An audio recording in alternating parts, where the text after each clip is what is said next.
Muy buenos días, hermanos. Abran sus Biblias, por favor, en Apocalipsis capítulo 9, versículos 17 y 18. Continuamos nosotros en esta mañana desarrollando la segunda serie de Apocalipsis sobre las 7 trompetas. Estamos en la sexta trompeta de Apocalipsis, que corresponde al segundo ay. Sí, de los 3 ay finales de la segunda serie de Apocalipsis, que son 3 lamentos extraordinarios o 3 eventos judiciales de Dios, específicamente sobre los impíos, sobre los cuales tendrán que clamar auxilio y suplicar que sean escondidos de la ira de aquel que está sobre ellos. Los textos que nos corresponden hoy dicen así: así vi en visión los caballos y a sus jinetes, los cuales tenían corazas de fuego, de zafiro y de azufre, y las cabezas de los caballos eran como cabezas de leones, y de su boca salían fuego como fuego, humo y azufre. Por estas 3 plagas fue muerta la tercera parte de los hombres, por el fuego, el humo y el azufre que salían de sus bocas. Estamos en esta segunda parte que corresponde a los juicios sucesivos de Dios desarrollados contra los enemigos del reino de Dios durante el tiempo de la historia de la redención.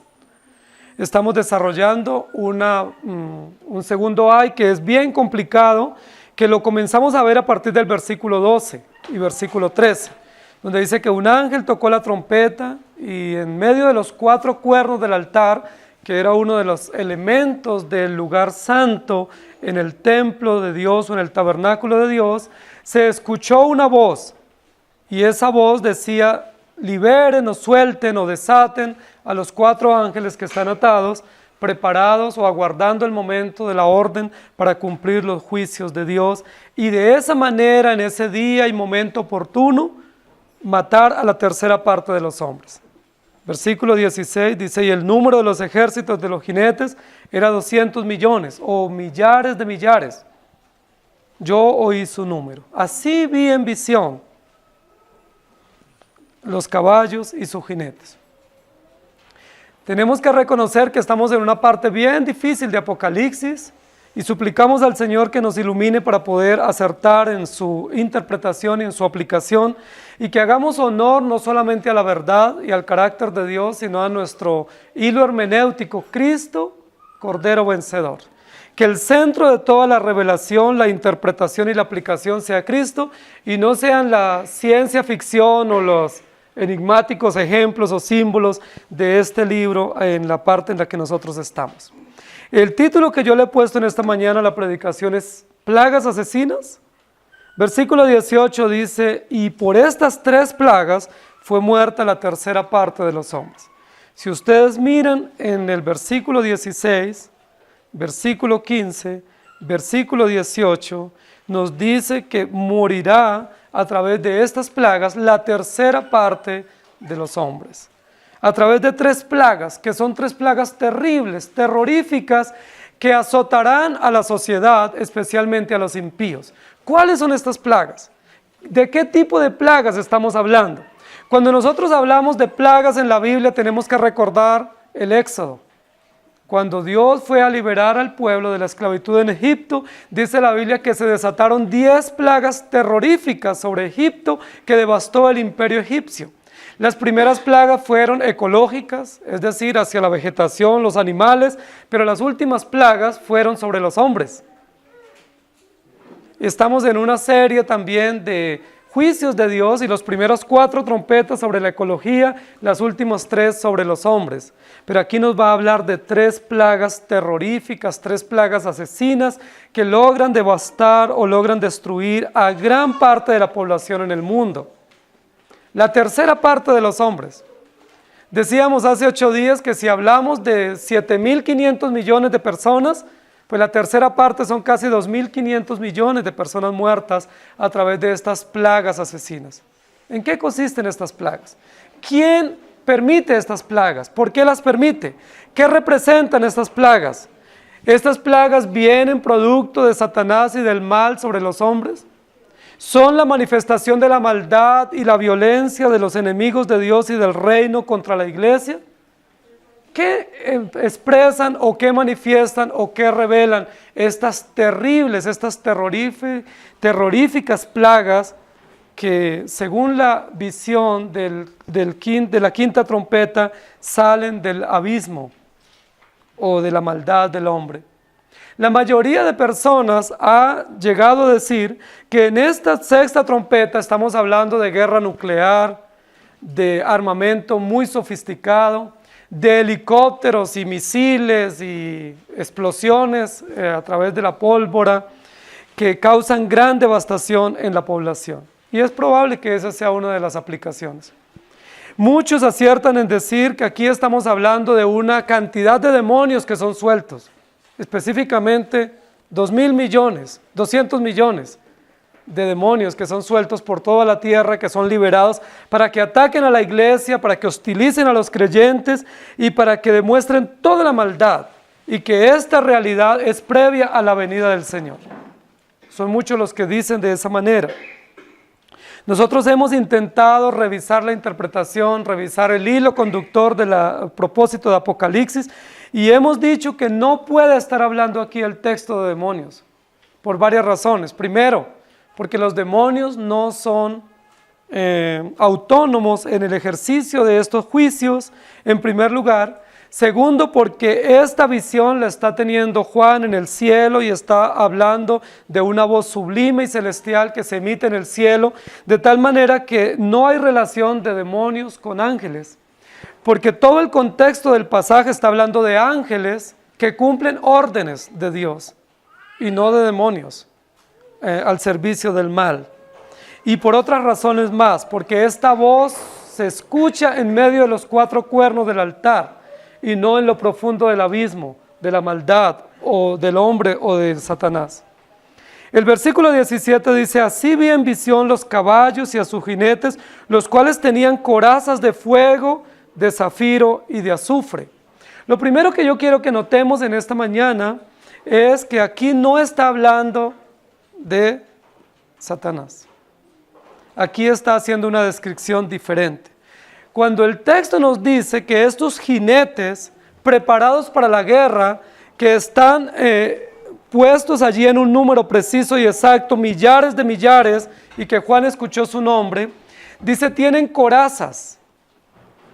Y yo quiero que nosotros recordemos que parte del armamento, del equipamiento para los militares, especialmente romanos, que es el momento en el cual se está escribiendo, usaban corazas. Las corazas no eran corazas de papel o de cuero, sino que eran corazas de hierro, de bronce. Eran de materiales o minerales gruesos y pesados, porque eran como unos escudos para ser protegidos, ¿sí? Era una coraza con la cual se cubría el soldado, de tal manera que si le lanzaban un dardo o una lanza, él fuese protegido de morir. Era para proteger los órganos vitales, ¿sí? Eran unas corazas ajustadas al cuerpo, con la cual ellos quedaban protegidos para morir y evitaban que fueran objeto de muerte en el ataque, en la guerra. Lo primero que dice aquí la escritura es: y vi en visión los caballos y a sus jinetes, los cuales tenían corazas. ¿Quiénes tenían corazas? ¿Los caballos o los jinetes? Los jinetes tenían corazas. Y si ustedes recuerdan, Efesios capítulo 6 dice que parte de la armadura del creyente es la coraza de justicia. En la Biblia hay una relación directa entre la coraza como armamento, como elemento de protección, con la justicia divina, o con la justicia celestial, o con la justicia con la cual hemos sido justificados por Dios. En ese sentido no puede estar hablando de demonios, porque los demonios no tienen corazas, y mucho menos de justicia. Tiene que estar hablando de otro tipo de seres que hacen parte de estos jinetes preparados para la guerra o preparados para la batalla, que van a desatar o ejercer o cumplir la orden en el momento indicado de matar a la tercera parte de los hombres con 3 plagas terroríficas. Entonces, ¿de quién está hablando acá? ¿Qué característica tienen estas corazas y de qué están constituidas? Básicamente dice, tenían corazas de 3 elementos. No eran las corazas de hierro o de bronce habituales entre los soldados romanos, sino que eran corazas de fuego, de zafiro y de azufre. Llama muchísimo la atención eso, porque nunca habíamos visto en la Escritura que un jinete o un soldado pudiese tener corazas de esos 3 elementos. O sea, ¿cómo una coraza de fuego puede protegerme? Por supuesto me va a quemar, ¿cierto? O de azufre también. Entonces, ¿de qué está hablando allí? Luego más adelante dice, y las cabezas de los caballos eran como cabezas de leones, y de su boca, ¿de la boca de quién? ¿De los caballos? Ahí dice sus bocas o de su boca. O de la boca de los jinetes. ¿Han visto ustedes alguna vez que de las bocas de los caballos salga fuego, humo y azufre? ¿O alguna vez en la historia bíblica vemos a jinetes que salga esos 3 elementos de sus bocas? Ahora, no está hablando en plural allí, sino en singular. Y luego el versículo 18 dice, nuevamente, salían de su boca. Es de la boca de un ser, de una persona, y no de 200 millones de jinetes, o de soldados, o de ángeles. Entonces, ¿de la boca de quién es que salen estos elementos? ¿De la boca de los caballos? Que son muchos. ¿De la boca de los millares y millares de ángeles o seres preparados para cumplir los propósitos de Dios? ¿O de la boca de aquel que está sentado en medio del trono? ¿Quién fue el que emitió la voz que soltaran estos 4 ángeles atados? Se escuchó una voz en medio de los 4 cuernos del altar. ¿Y esa voz de quién es? De Jesucristo. No puede ser de alguien diferente, porque Jesucristo es el sumo sacerdote que oficia en el tabernáculo, especialmente en el lugar, en el atrio, sacrificando el cordero o entregándose en propiciación, y luego en el lugar santo oficiando o decretando la expiación de los redimidos. Luego aquí dice, y de su boca salían 3 elementos. Si ustedes van a Apocalipsis capítulo 1, cuando Juan dice, vi en visión y vio a uno semejante al Hijo del Hombre, dice, tenía sus pies como bronce bruñido, tenía su semejanza o su rostro como sol resplandeciente, y de su boca, ¿qué dice? Salía una espada aguda como de 2 filos. Yo quiero que notemos que la expresión inicial del versículo 17, así vi en visión, no se había repetido desde el capítulo 1.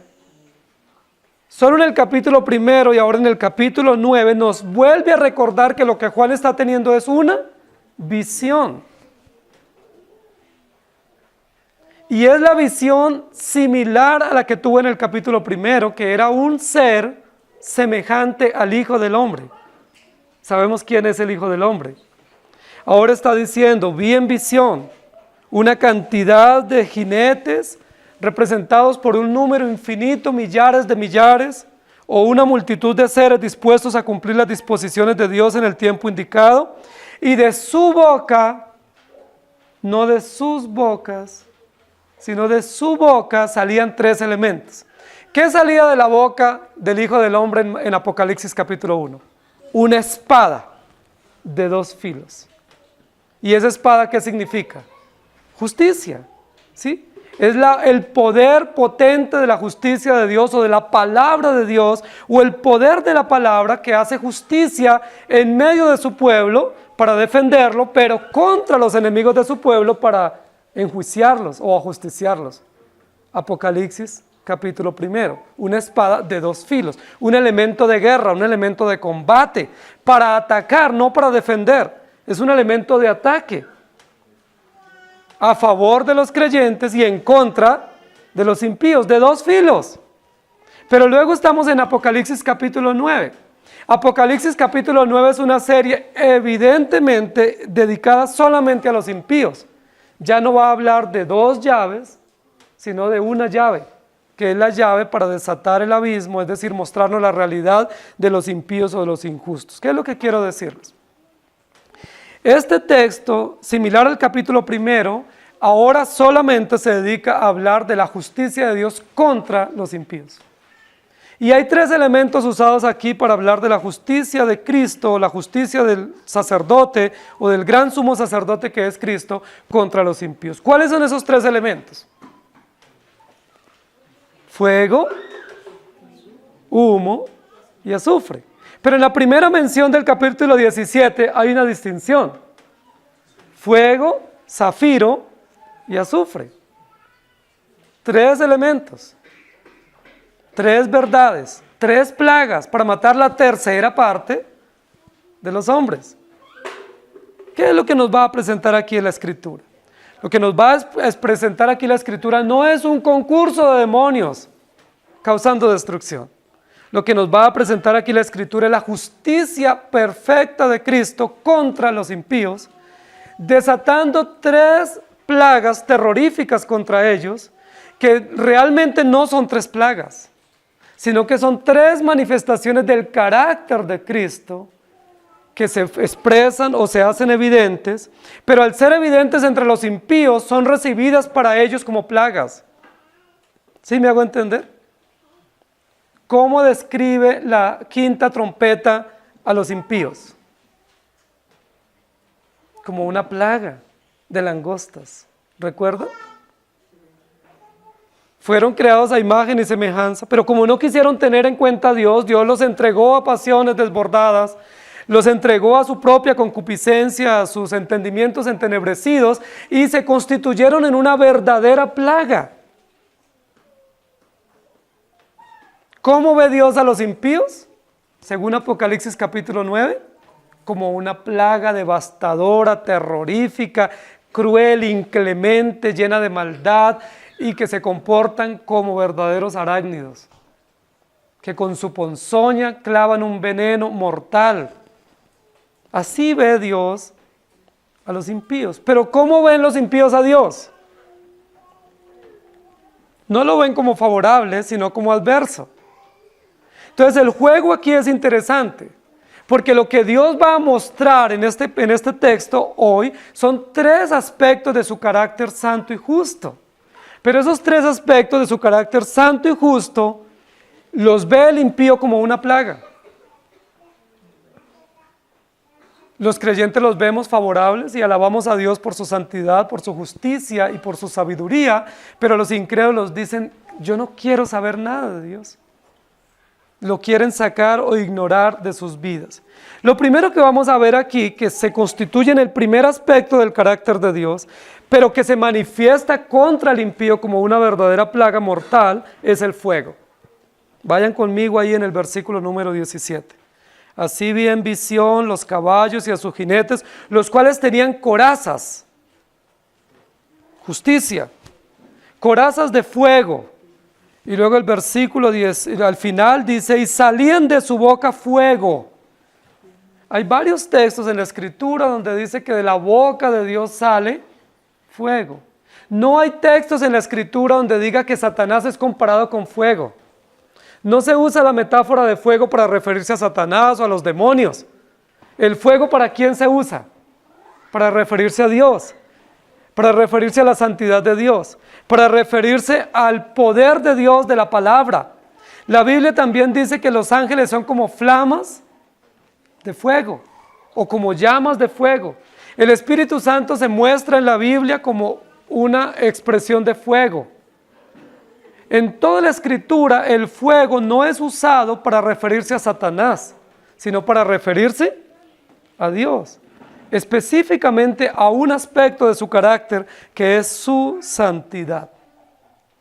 La santidad en la Escritura se muestra o se ejemplifica a través del fuego. ¿Qué es el fuego? Es un elemento de luz, es un elemento de calor, es un elemento de combustión. Lo vamos a ver siempre. Cuando nosotros abrimos la Escritura en Génesis capítulo 1, dice, en el principio creó Dios los cielos y la tierra, y dijo Dios, sea la luz. Y fue la luz.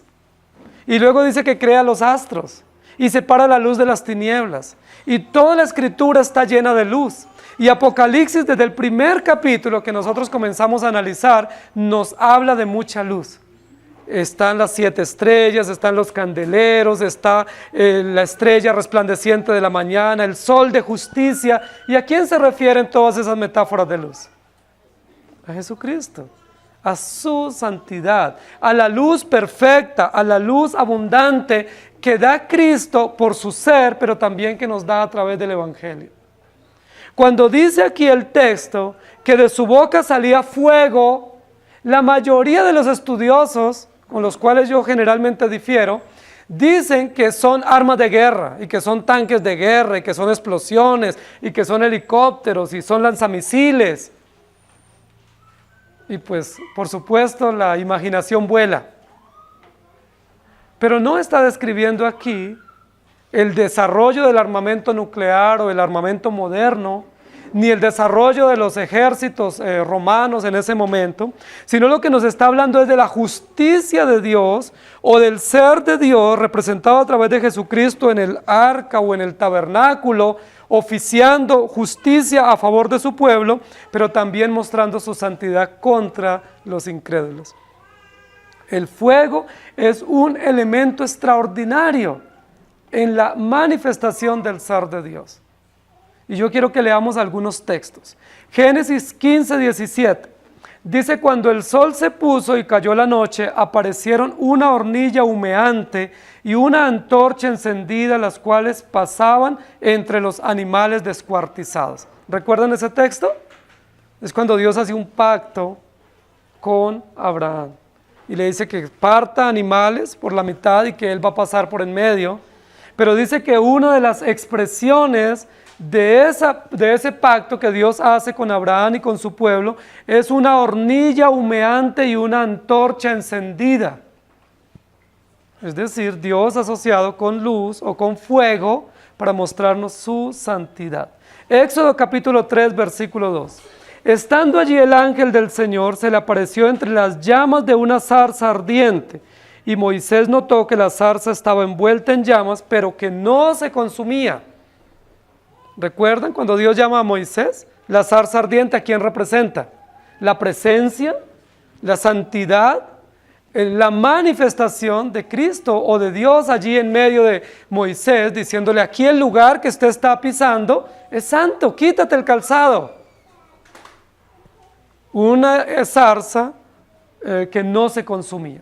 Éxodo capítulo 13, 21 y 22. De día el Señor iba al frente de ellos en una columna de nube para indicarles el camino.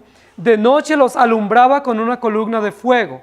De ese modo podían viajar de día y de noche. Jamás la columna de nube dejaba de guiar al pueblo durante el día, ni la columna de fuego durante la noche.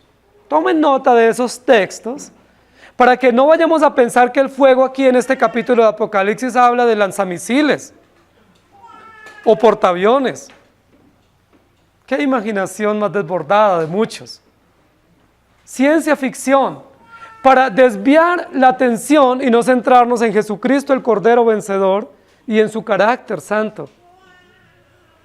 Pudiéramos aquí hacer mención de desarrollo nuclear en las grandes potencias mundiales y de las bombas y las muertes por bombas y por armas químicas. Pero no es eso lo que está hablando aquí. Apocalipsis no tiene ninguna intención de mostrarnos el desarrollo nuclear ni el desarrollo armamentístico en el mundo. ¿Por qué va a tener interés Dios en mostrarnos eso? Dios no tiene ningún interés en decirnos: mire, en el siglo XXI va a haber desarrollo del armamento y de mucha tecnología y de mucha ciencia para la guerra. Ese no es el interés de Dios, nunca lo ha sido. Su interés siempre ha sido revelarse y mostrar quién es y cómo Él obra en medio de la sociedad. Éxodo 19, 18 dice: el monte estaba cubierto de humo porque el Señor había descendido sobre él en medio de fuego. Era tanto el humo que salía del monte que parecía un horno. Todo el monte se sacudía violentamente. ¿De qué monte estamos hablando? Del monte Sinaí. Cuando Dios da las tablas de la ley, de los mandamientos de la ley de Dios a Moisés y a su pueblo, dice: hubo una expresión de humo y fuego. Lo mismo que estamos viendo aquí en Apocalipsis capítulo 9. Daniel 7, 9 y 10. Mientras yo observaba esto, se colocaron unos tronos y tomó asiento un venerable anciano. Su ropa era blanca como la nieve y su cabello blanco como la lana. Su trono con sus ruedas centelleaban como el fuego. De su presencia brotaba un torrente de fuego. Miles y millares le servían. Centenares de miles lo atendían. Al iniciarse el juicio, los libros fueron abiertos. ¿No es ese un pasaje paralelo para el texto que estamos viendo? Millares y millares sirviéndole, ángeles, ¿cierto? Un venerable anciano de días en medio de los cuernos del altar para oficiar el juicio o para establecer el juicio, y los libros fueron abiertos. Pero ese venerable anciano descrito en Daniel, ¿quién es? Jesucristo, que de su boca sale fuego, que representa su santidad, su presencia indescriptible, su presencia innegable. Entonces, estos millares de jinetes, ¿pueden ser demonios? Por supuesto que no. Son los millares de siervos o mensajeros o seres celestiales que sirven a Dios día y noche y que ejecutan las disposiciones del pacto eterno de redención a favor de los creyentes para protegerlos y contra los impíos para enjuiciarlos o para traerles muerte. Y los libros fueron abiertos y cuando abrió su boca, fuego salió. No sé si ustedes han visto algunas caricaturas de caballos que les salen fuegos y los jinetes que les sale fuego. Y a Jesucristo como lo presentan, como débil, complaciente. Pero no es esa la figura, es todo lo contrario. Jesucristo es presentado como fuego que sale de su boca, es decir, su palabra es santa y su presencia es innegable, y más bien los impíos aterrorizados. Jeremías capítulo 23, 29 dice, ¿no es acaso mi palabra como fuego y como martillo que pulveriza la roca, afirma el Señor? ¿Qué respondemos a esa pregunta? Por supuesto que sí. Y luego en Jeremías capítulo 5, versículo 14 dice, por eso así dice el Señor, el Dios Todopoderoso. Por cuanto el pueblo ha hablado así, mis palabras serán como fuego en tu boca. Y este pueblo como un montón de leña, ese fuego los consumirá. Luego, si nos acercamos un poco más, Salmo 104, versículo 4 dice, haces de los vientos tus mensajeros y de las llamas de fuego tus servidores. Y en Deuteronomios 4, 24, porque el Señor su Dios es fuego consumidor y Dios celoso. Hermanos queridos, cuando el libro de Apocalipsis, en este segundo ay que se está estudiando en esta mañana, nos habla que del que está hablando, de la boca de aquel que está hablando, sale fuego, nos está hablando de la presencia de Dios. Dios está presente. Amén. ¿Dónde está presente? En su santo templo. En medio de los cuatro cuernos del altar o de la justicia. Está presente en medio de su pueblo. Y al estar presente en medio de su pueblo, ¿cuál es el beneficio para los creyentes? ¿Qué produce el fuego? Calor, abrigo, presencia, esperanza, luz. El fuego de Dios nos da confianza. Y recuerden que en el atrio del templo había fuego. Permanente, tenía que estar encendido para quemar los sacrificios. Pero recuerden que en el lugar santo había fuego permanente también a través del candelero.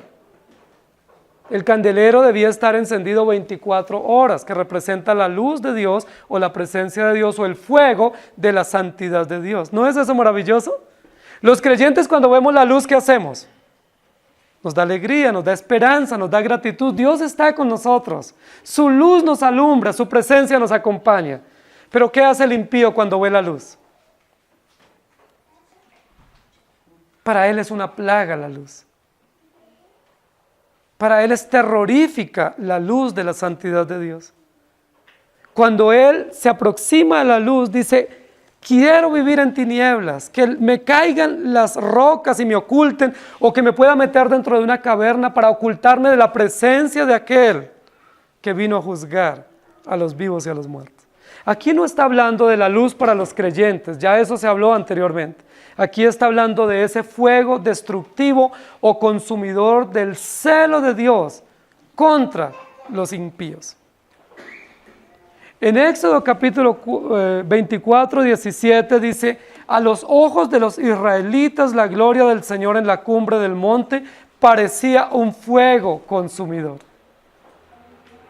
Y luego en Isaías 33, 14 dice: los pecadores están aterrados en Sión, el temblor atrapa a los impíos. ¿Quién de nosotros puede habitar en el fuego consumidor?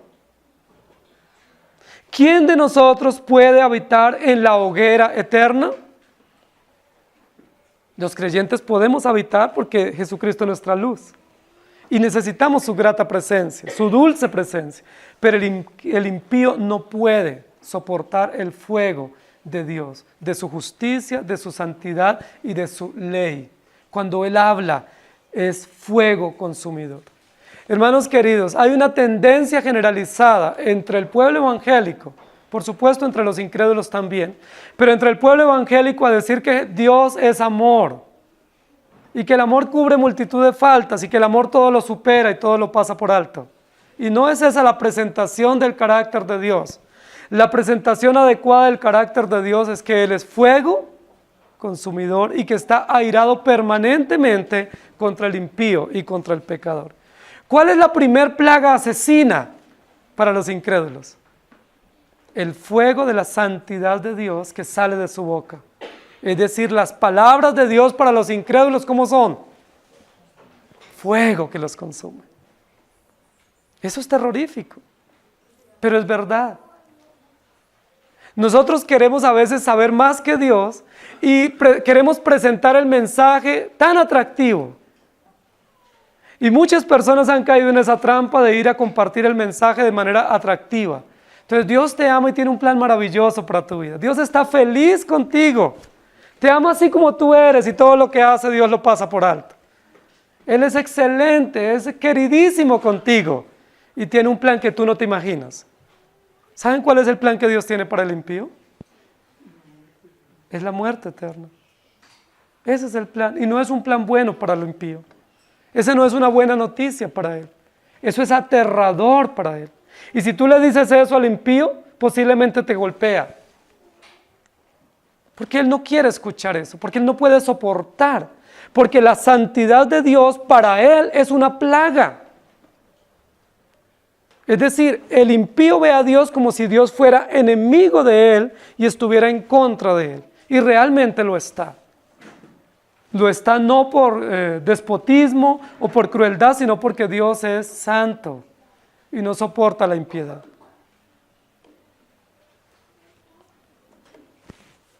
Levíticos 10:2 dice: entonces salió de la presencia del Señor un fuego que los consumió y murieron ante él.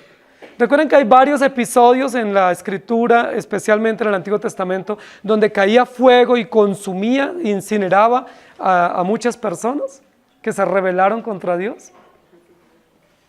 Números 11:1. Un día el pueblo se quejó de sus penalidades que estaba sufriendo. ¿Algunas veces ustedes se han quejado? Al oírlos el Señor ardió en ira y su fuego consumió los alrededores del campamento. Segunda de Reyes 1, 10 y 12. Si soy hombre de Dios, replicó Elías, que caiga fuego del cielo y te consuma junto con tus 50 soldados. Al instante cayó fuego del cielo y consumió al oficial y a sus soldados. Si soy hombre de Dios, repuso Elías, que caiga fuego del cielo y te consuma junto con tus 50 soldados. Una vez más, fuego de Dios cayó del cielo y consumió al oficial y a sus soldados. ¿Qué es lo que está diciendo aquí Apocalipsis capítulo 9, 17 y 18? Y de su boca salía fuego. Ahora, ¿por qué habla que de los mensajeros o de estos millares de jinetes tenían una coraza de fuego? Porque ellos son mensajeros ¿de qué? De la santidad de Dios. Ellos son mensajeros de la presencia de Dios. Ellos son testigos constantes de la santidad y la presencia de Dios, y ese es el mensaje que representan. Es el mensaje que comparten al mundo entero, que Dios es santo y que su presencia está en todo lugar. Recuerden que uno de los atributos más odiados por el impío es la omnipresencia. Dios está en todo lugar y todo lo ve. Nosotros quisiéramos que en muchos lugares Dios no estuviera para ocultarnos, pero sabemos que Dios está y nos ve, pero tenemos esperanza porque Cristo nos ha perdonado. La luz de Cristo nos ha alcanzado. Dice la Biblia, los creyentes van a la luz para que sus obras sean alumbradas. Los impíos, ¿qué hacen? ¿Se acuerdan dónde se esconden los escorpiones? En las hojarascas, en las grietas, en los lugares más húmedos, más oscuros, más tenebrosos. Y eso es lo que describe el primer ay de Apocalipsis.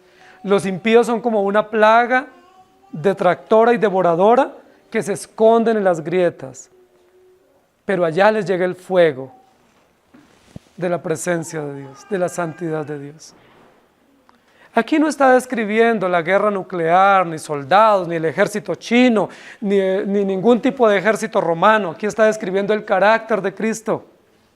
Cristo es fuego consumidor. En cualquier época de la historia, el fuego de la santidad de Dios y de su presencia devora y consume a los adversarios. En cualquier momento de la historia. No es necesario un momento específico para que Dios muestre su santa presencia, representada en el templo, a través de la luz del sacrificio y a través del candelabro, que da luz y esperanza a los creyentes, pero representada a través del fuego de su palabra, que consume y que devora a los enemigos del reino de Dios. Así vi en visión los caballos preparados para la guerra, para cumplir esta tarea monumental de mostrar la presencia de Dios, y millares de jinetes que tenían corazas preparados para el combate, pero las corazas eran impenetrables del fuego de la presencia de Dios. ¿Puede alguien destruir a estos jinetes? Son mensajeros de Dios, enviados de Dios para anunciar en el mundo entero que Dios está presente en todo lugar. Y que el fuego de su voz, el fuego de su palabra, el fuego que sale de su boca los consume. Hermanos queridos, necesitamos comprender que de la boca de Dios no salen palabras dulces para una sociedad pecaminosa. Que no salen palabras tiernas y compasivas. Que de la boca de Dios no salen mensajes románticos para hombres envueltos en tanta perversión. Tenemos que comprender que de la boca de Dios nos salen palabras dulces y corazones para atraer con lazos de amor a los impíos. Tenemos que comprender que de la boca de Dios sale fuego consumidor que devora a todos los enemigos del reino. Y los lazos que la Biblia muestra son los azotes. Las cuerdas de amor son los azotes que Dios tiene que darle a sus hijos para traernos al reino o al rebaño. No son cuerdas románticas, ¿no?, con las que uno envuelve un regalo. Sí, que son cintas con corazones y cintas atractivas, rosadas o rojas, románticas. No, son cuerdas de amor, son azotes de amor, porque aquel a quien Dios ama, azota, y lo azota con cuerdas. ¿Alguna vez le han dado con cuerdas?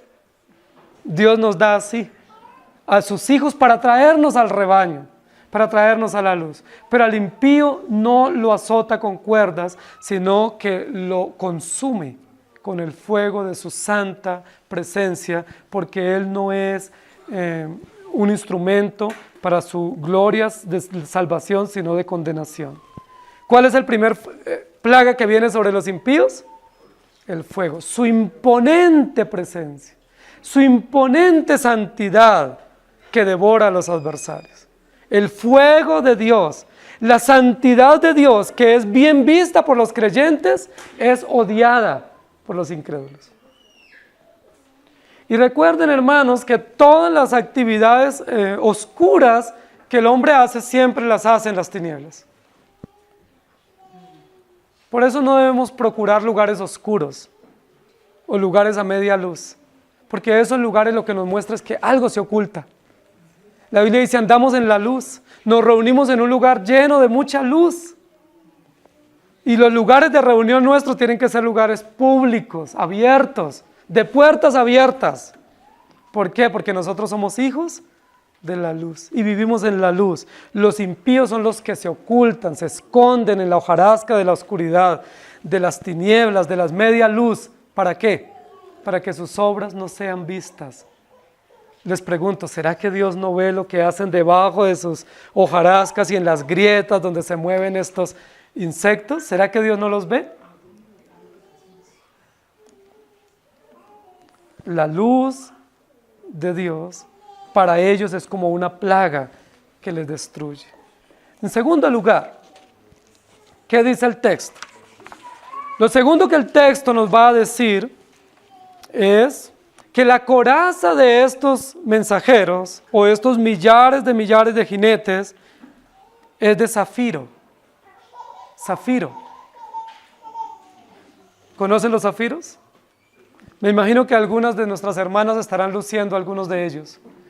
Los zafiros son una de las piedras preciosas que se conocen, un mineral hermoso por su brillo, por su valor, por su dureza, por su calidad. Es extraordinariamente hermoso. Pero el zafiro en la Biblia se menciona en varias oportunidades. La mayoría de personas cuando leen ese texto dicen que el zafiro es la vestimenta de Satanás y de los demonios. Nada más lejos de la verdad. Que Satanás se viste de zafiros y diamantes y carbunclos y piedras preciosas. ¿Por qué se va a vestir así si él no es dueño de nada? Si él ni es rey, ni es señor, ni es Dios, ni es juez, ni tiene dominio y señorío de nada. Él es un pobre diablo.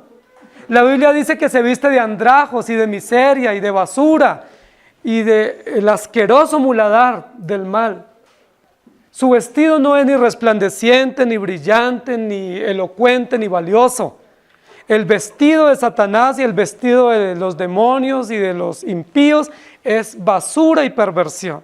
Eso es lo que la Biblia dice, muladar, hediondez. Eso lo vimos ya cuando abrimos el pozo del abismo, por las llaves de aquel que está sentado y que tiene poder sobre la vida y la muerte. La Biblia menciona los zafiros, pero el zafiro en la Biblia siempre está asociado a la realeza. El zafiro en la Biblia siempre está asociado a fundamento, al valor y a la belleza de lo que no se mueve y permanece para siempre. Hay por lo menos dos momentos muy específicos en los cuales se usa el zafiro. Un zafiro adornaba la segunda hilera del pectoral del sumo sacerdote. ¿Recuerdan? Solo los sacerdotes podían usar el efod. Y en el efod llevaban 12 incrustaciones de piedras preciosas. Y en la segunda hilera debía ir un zafiro. ¿Recuerdan qué significaba el zafiro? Representaba la tribu de Dan. Representaba la justicia estable de Dios. Representaba la sabiduría de Dios. Representa la belleza de Dios en su presencia.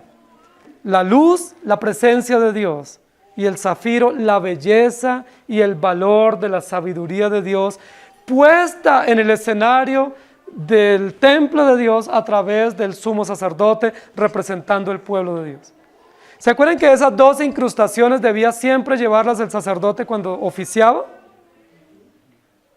¿Qué significaba? El pueblo de Dios está en la presencia de Dios, alumbrado por la luz de Dios y por la sabiduría de Dios. Todo sumo sacerdote tenía que llevar esas piedras preciosas. Pero otro uso que tiene el zafiro en la Escritura es que es el segundo fundamento de la Nueva Jerusalén. Eso dice la Escritura, Apocalipsis 21:19. Los cimientos de la muralla de la ciudad estaban decorados con toda clase de piedras preciosas. El primero con jaspe, el segundo con zafiro, el tercero con ágata y el cuarto con esmeralda. Es decir, el segundo fundamento de la ciudad de Dios, o de la Nueva Jerusalén, o del cielo, es un zafiro. Es decir, ¿qué representa? La sabiduría del fundamento, la firmeza del fundamento del templo espiritual que Dios está construyendo y de la ciudad de Dios. La ciudad de Dios no está fundada en arena o en terreno movedizo. La ciudad de Dios o la casa de Dios está fundada sobre la roca, representada a través de piedras preciosas, entre los cuales uno de ellos es el zafiro. No es inusual o no es fortuito que aquí en esta mención de Apocalipsis el segundo elemento sea el zafiro. Recuerde que el sumo sacerdote en la segunda hilera llevaba un zafiro y la Nueva Jerusalén, el segundo fundamento es el zafiro. ¿No haya una correlación interesante? ¿Qué significa entonces el zafiro? El brillo, ¿sí? La transparencia, la belleza, la hermosura, el valor ¿de qué? De la sabiduría que viene de Dios. Las palabras de Dios son santas, pero las palabras de Dios son sabias. El principio de la sabiduría es el temor al Señor. Pero toda palabra que sale de la boca de Dios es sabia y por lo tanto es hermosa, es bella, es transparente y es valiosa, como un zafiro. Dice la Biblia que la coraza de estos mensajeros, al igual que la boca o las palabras que salen de la boca del que está allí oficiando, que es un sumo sacerdote, son como un zafiro, es decir, son sabias. Son palabras sabias, palabras de verdad, palabras extraordinariamente hermosas. El zafiro está considerado entre las 4 piedras más preciosas que existen en la tierra. De los 4, todas las 4 son fundamento de la Nueva Jerusalén. Los rubíes, los diamantes, las esmeraldas y los zafiros. Es considerada el segundo mineral o la segunda piedra preciosa en durabilidad o en resistencia después de los diamantes. Tiene un color azul vistoso y tiene varias características, entre ellas 4 que yo quiero que consideremos. Los zafiros son extraordinariamente valiosos por su simetría, es decir, en cualquier esquina o en cualquier ángulo tiene la misma medida. Eso pudiera significar en el término de la aplicación que el zafiro representa la sabiduría de Dios en todo el sentido de la palabra. Dios guarda simetría en toda su sabiduría. Todo es verdad, todo es sabio, todo es bello y hermoso lo que Él dice. ¿Qué más significa el zafiro? La estabilidad. Es uno de las piedras preciosas más estables o más durables y más resistentes. ¿Cómo es el fundamento de la casa de Dios? Estable. ¿Cómo son las palabras de Dios? Permanecen para siempre. Por eso dice que de su boca salía, o su coraza era estable, duradera, durable, resistente.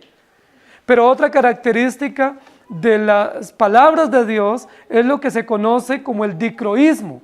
Significa que aunque las personas tengan diversos conceptos sobre Dios, Dios tiene un concepto igual o ecuánime de todos ellos.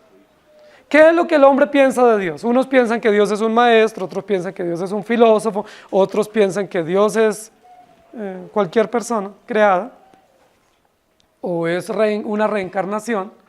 Pero aunque los hombres piensen cualquier cosa distinta sobre Dios, ¿Dios qué piensa de ellos? Que todos son pecadores y a cada uno le paga conforme a sus obras. Eso significa la sabiduría de Dios. Dios es tan sabio que no se deja embolatar o sobornar por ninguna palabra nuestra. No se deja distraer por ninguna acción o pataleta nuestra, porque su sabiduría es precisa y sus palabras son perfectas. Otra característica del zafiro que no tienen muchas de las piedras preciosas es el asterismo. Eso significa que tiene un viso como si fuera una estrella. es una de las piedras preciosas que cuando la mira uno al reflejo de la luz, parece una estrella, o tiene unos destellos como una estrella.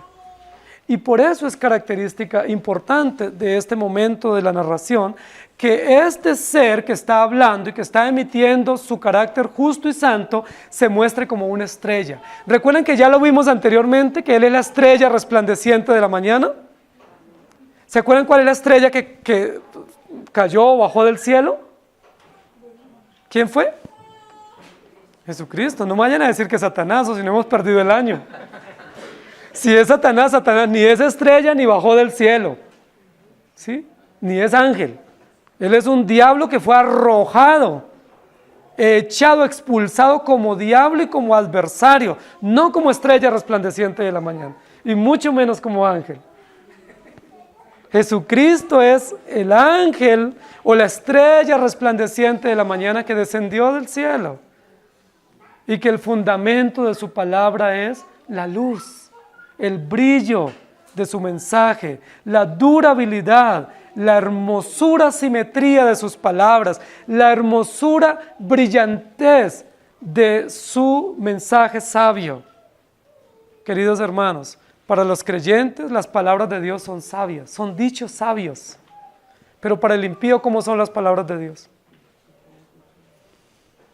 Cuando Dios habla, los creyentes decimos amén, qué sabiduría, qué profundidad en esa palabra, cuánta verdad hay, cuánta belleza, cuánto valor y hermosura. Pero cuando el impío escucha la palabra de Dios, para él, ¿cómo es la palabra de Dios? Es como humo que le ofende, que le intoxica, que quiere salir corriendo porque se confunde, se ofusca. Por eso en la segunda parte no dice que de su boca sale un zafiro, lo cual sería inusual, sino que de su boca sale humo, porque está hablando de la plaga. ¿Sí me hago entender? Las palabras de Dios son sabias, pero cuando el impío las recibe, ¿cómo las recibe? Como humo. Si ahora en este momento hubiera humo, ¿ustedes qué harían? Todos salen corriendo porque no soporta uno el humo. Y aquí está hablando de una plaga que viene contra los ateos, contra los agnósticos, contra los impíos. Y esa plaga es representada para ellos en humo, lo que para nosotros es la sabiduría, la belleza, la hermosura y la estabilidad, no solo de la palabra de Dios, sino del templo de Dios.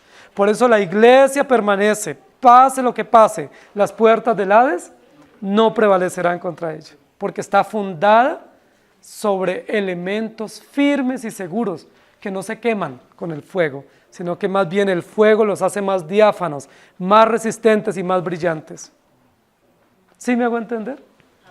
De la boca del Señor Jesús, ¿qué sale para los creyentes? Sabiduría, conocimiento. Estamos sentándonos todos los días y cada domingo a aprender de la sabiduría de Dios. Pero el impío, cuando escucha la voz de Dios, la recibe como humo que lo intoxica, lo envenena. Y él no quiere escuchar porque es la plaga para él. Pero el humo también está asociado con el fuego. Cuando hay fuego, generalmente hay humo de los elementos que se están quemando. ¿Sí me hago entender? Del pozo del corazón del hombre que sale maldad, ideologías como hojarasca o como humaredas. ¿Pero qué sale de los labios de Dios contra los impíos? Humo también para quemarlos y consumirlos. ¿Cuál es el antídoto al humo de las ideologías de los impíos?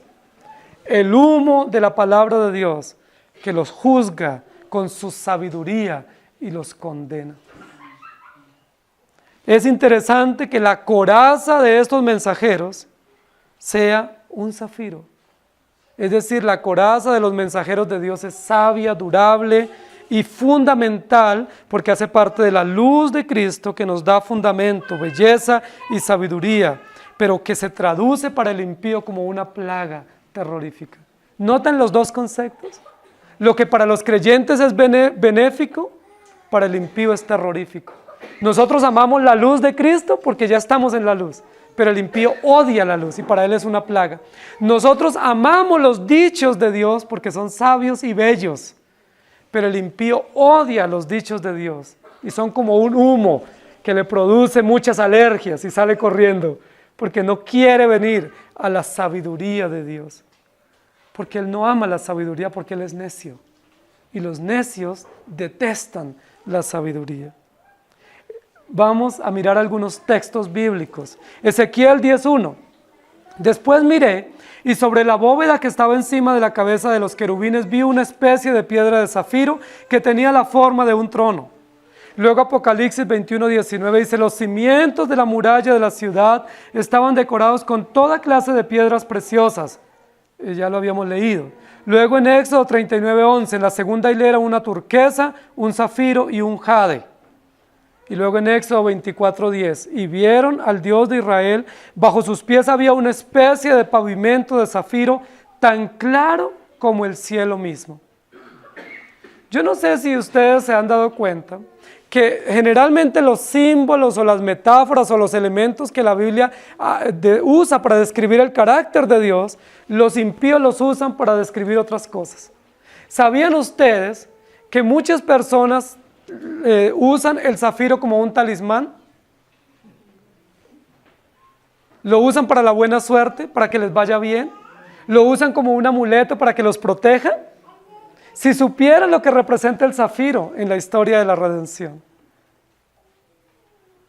Hay algunos mitos orientales o antiguos que dicen que la tierra está fundada sobre un zafiro y que el cielo es el destello de ese zafiro. Pues no están tan equivocados, ¿no? Porque la tierra no está fundada sobre un zafiro, sino Cristo, que es el zafiro o el sabio fundamento, estableció la tierra y la sostiene. Y los cielos reflejan su gloria, no la gloria de un zafiro mítico, sino la gloria del Creador, que es Jesucristo, el Señor. La luz de luz, Rey de reyes, el sumo sacerdote. Y la tercera plaga asesina para los impíos es el azufre. El texto continúa diciendo, tenían corazas de fuego, de zafiro y de azufre estos mensajeros, porque ellos representan o evidencian el carácter de Cristo, a quien ellos están cumpliendo en su mensaje. Y luego dice, y de su boca salían fuego, humo y azufre, y por estas tres plagas fue muerta la tercera parte de los hombres, por el fuego, por el humo y por el azufre que salían de su boca. Muchos dicen, esto es simbólico. Hermanos queridos, si fuera simbólico no lo reiteraría. 3 veces lo reitera. Ahí no dice como que fueron muertos, o posiblemente dice, y salían. No dice como que salía, no, salían literalmente. Y luego dice, y por estas plagas, a saber, fuego, humo y azufre, fueron muertos la tercera parte de los hombres. Es una verdad contundente, no simbólica, no simplemente de imaginación. No está hablando de guerras nucleares ni de guerras militares actuales. Está hablando del carácter de Dios que guerrea contra los impíos. En últimas, pues ¿qué importa las guerras entre las naciones? Lo que importa aquí es la guerra que Dios ejerce contra los enemigos de Él, o contra los adversarios, o contra los que hostilizan al pueblo de Dios. La tercera plaga aquí es el azufre. El azufre tiene un lugar especial en las Escrituras. La Biblia habla del azufre. La primera mención que encontramos en la Biblia sobre el azufre está en Génesis 19. Destrucción de Sodoma y de Gomorra a través de fuego y azufre, y el humo subía, los 3 elementos juntos. Las 3 acciones juntas. Entonces miren lo interesante, ¿qué representa el azufre? ¿O para qué se usa el azufre? El azufre lo usaban los antiguos para purificar templos. Era un elemento usado para purificar o para esterilizar, ¿sí? O era un antiséptico usado por los antiguos en la medicina para purificar, para limpiar, para depurar, para quemar impurezas. Era un elemento muy interesante. No es un metal, ¿sí? Es un mineral, ¿sí? Pero este mineral es muy antiguo y usado. Está presente en muchos de los elementos de la creación y es muy usado para limpiar y para desinfectar. Es interesante que nosotros notemos eso. Tiene un uso sanitario, tiene un uso higiénico en las casas, en las familias, especialmente por pueblos antiguos que lo usaban. Yo les pregunto, ¿puede el azufre estar describiendo a Satanás? ¿El azufre describe a Satanás? Si describe a Satanás, Satanás propende por lo higiénico, lo sanitario, lo limpio y lo puro. Todo lo contrario. Satanás propende por todo lo que es confuso, oscuro, perverso, sucio, inmundo. Esa es la propensión que tiene Satanás y todos sus seguidores. Por todo lo más oscuro y tenebroso y perverso. Entonces, ¿quién es el que propende por lo limpio, lo higiénico, lo sanitario, lo puro, lo perfecto? La palabra de Dios. Es decir, estamos hablando de la justicia de Dios. El azufre era un elemento empleado para limpieza, para purificación, para desinfección. ¿Qué es lo que está diciendo Dios? ¿El mundo de qué está infectado? ¿De qué está contaminado el mundo? Del pecado. Porque el pecador y el pecado es una plaga inmunda que ha invadido todos los rincones de la sociedad y que ha tergiversado la moral bíblica y ha tergiversado los principios de Dios y se atreve a decir que Dios no existe. Entonces, ¿qué hace Dios? Justamente, pues usa un mineral para desinfectar y va a desinfectar la tierra. La Biblia dice, la tierra gime aguardando la justicia de Dios. Y Dios usa este mineral usado comúnmente para limpiar, desinfectar y purificar, para purificar la tierra de la maldad. Y en ese ejercicio de purificación, ¿quiénes van a morir? Los impíos. Eso de que Dios ama al pecador pero odia al pecado, debe ser visto a la luz de estas connotaciones. Porque si Dios solamente purificara el corazón del pecador, pues no mataría al pecador. Pero ¿cuántos van a morir aquí en esta plaga, con estas plagas? La tercera parte de los hombres sobre la tierra morirá. Es decir, todavía no estamos hablando del juicio final. Estamos hablando de juicios sucesivos que vienen a lo largo de la historia de la redención. Jesucristo es el juez. Cuando Él habla, su palabra es santa, no la soporta el impío. Cuando Él habla, su palabra es sabia, no la soporta el impío. Y cuando Él habla, su palabra es justa. Quema, desinfecta, purifica y mata todos los microbios o todas las plagas, todos los insectos que caminan y que se arrastran sobre la tierra, aun si se esconden en grietas como los escorpiones. ¿No les parece eso interesante? Es que muchos dicen acá, no, es que cuando una bomba estalla, huele a azufre. Sí, porque tiene aluminio y tiene titanio y tiene otros elementos, entonces huele a azufre. No, aquí no está hablando de a qué huele una bomba o a qué huele un elemento químico. Aquí está hablando de cómo Dios desinfecta la tierra contaminada por el pecado. De cómo Dios trata a aquellos que han contaminado la tierra, es decir, a los hombres, a los gobernantes, a los reyes, a los poderosos, a los que lideran las sociedades ideológicas. ¿Cómo Dios los va a tratar? Pues sencillamente va a hacer un ejercicio de purificación y para purificarlos va a usar azufre. Pero en esa purificación va a devastar la sociedad. El primer elemento, el primer recuerdo histórico que tenemos sobre esto es Sodoma y Gomorra. Dice la Biblia, la maldad de los hombres era mucha. ¿Y qué dijo Dios? Voy a destruir a estas ciudades de la llanura. ¿Cuál era la maldad? ¿Cuáles eran las acciones de maldad de estos pueblos de la llanura? Cerca de Mesopotamia. ¿Cuáles eran las acciones más oscuras de maldad? Habían rechazado a Dios, habían despreciado la moral bíblica natural y la habían tergiversado. Y tenían una cantidad de ideologías perversas y oscuras. Ideologías de género, ideologías sobre la sexualidad, ideologías sobre la familia, ideologías perversas sobre Dios, que ellos las abrazaban y las tenían como comunes y como esenciales para su convivencia, pero Dios ¿cómo las ve? Como una depravación, como un acto de profunda perversión. ¿Y Dios qué dijo? ¿Qué le dijo Dios a Abraham? No le voy a encubrir a mi amado amigo Abraham, mi hijo, esto que voy a hacer.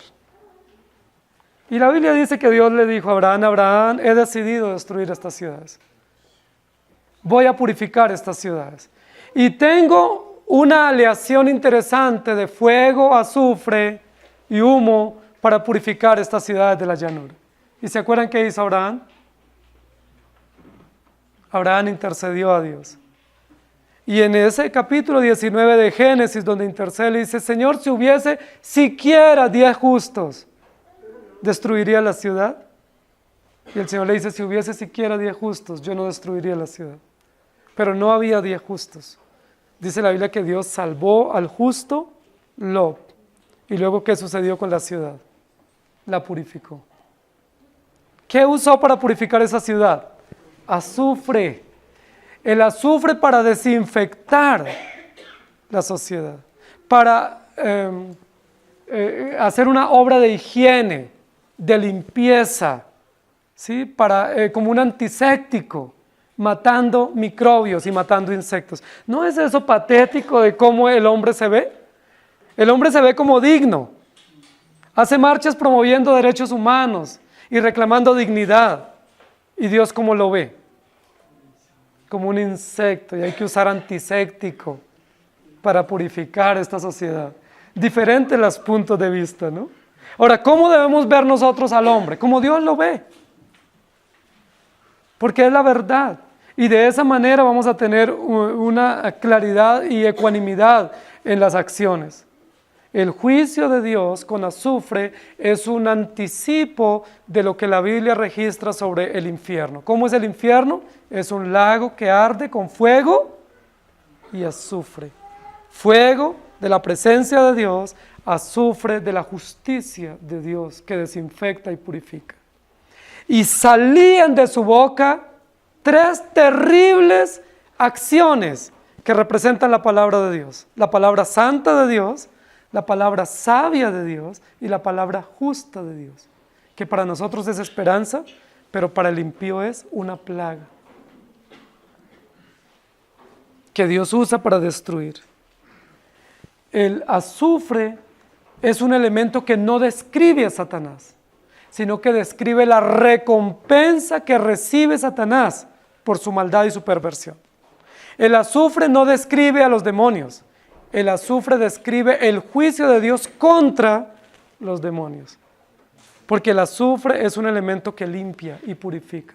Y Dios no puede soportar la maldad del impío. A los creyentes nos azota y nos limpia. Nos da y nos pone la pureza de su palabra y de su espíritu para santificarnos y limpiarnos para su gloria. Pero al impío lo destruye. Porque es la única forma como va a limpiar la sociedad. Es interesante eso, hermanos. Nosotros vivimos en una sociedad que promueve la paz. Y hay muchos organismos y organizaciones mundiales promoviendo la paz. Hay muchas organizaciones de voluntarios pacifistas. Pero mientras las sociedades promueven la paz, ¿qué dice el Evangelio? Paz no hay. Y aunque el hombre diga que está en paz, Dios está en guerra contra el impío. Terrible.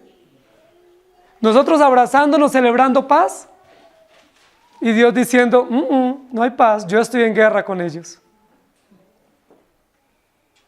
Y no voy a usar elementos sencillos, sino elementos terriblemente fuertes que describen lo que yo soy y lo que yo he demandado en mi palabra.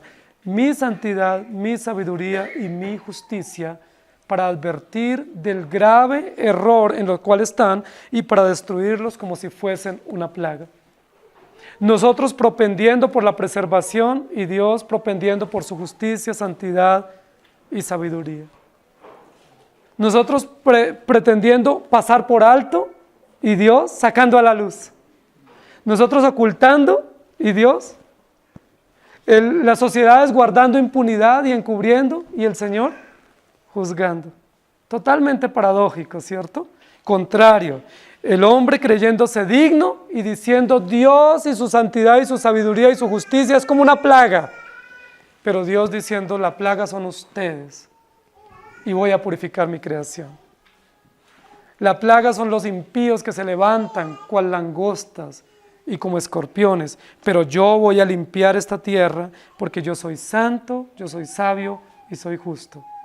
Por eso la pregunta de hoy, ¿plagas asesinas o carácter santo, sabio y justo de Dios contra el impío y pecador? Que el Señor nos ayude.